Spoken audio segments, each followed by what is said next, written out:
जम्मू काश्मीरच्या पहलगाम इथं भ्याड दहशतवादी हल्ल्यामध्ये मृत्युमुखी पडलेल्या पुण्यातील दोघांवर आज अंत्यसंस्कार करण्यात आले। संतोष जगदाळे आणि कौस्तुभ गणबोटे यांचं पार्थिव पहाटे पुण्यात आलं।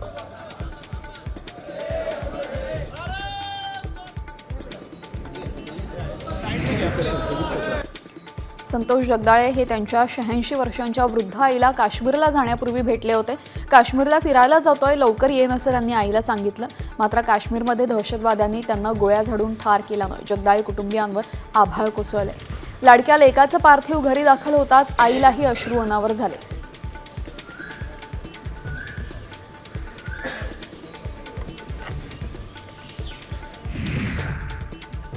शरद पवारांनी संतोष जगदाळेंना आदरांजली वाहिली आणि कुटुंबियांचं सांत्वन केलं। त्यांची पत्नी आणि मुलीनं आदबीती सांगितली।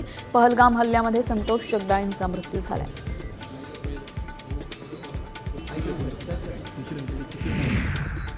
जीव वाचवण्यासाठी आम्ही टिकल्या काढून फेकल्या, मोठमोठ्यानं अजान म्हटली, विनवण्या केल्या, मात्र दहशतवाद्यांनी आमचं काहीही ऐकलं नसल्याची आदबीती गणबोटेंच्या पत्नीनं सांगितलेली आहे। कौस्तुभ गणबोटेंचा पहलगाममधील दहशतवादी हल्ल्यामध्ये मृत्यू झालाय।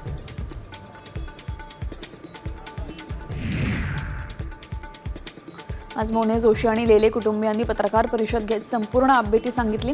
अतिरेकी फक्त हिंदूंना मारायला आले होते, अजान आणि कलमा म्हणायला लावत होते अशी प्रतिक्रिया अतुल मोनेंच्या मुलानं दिली। तसेच तिच्या काका आणि वडिलांना दहशतवाद्यांनी गोळ्या झाडताना स्वतःच्या डोळ्यांनी पाहिल्याचं सांगितलं।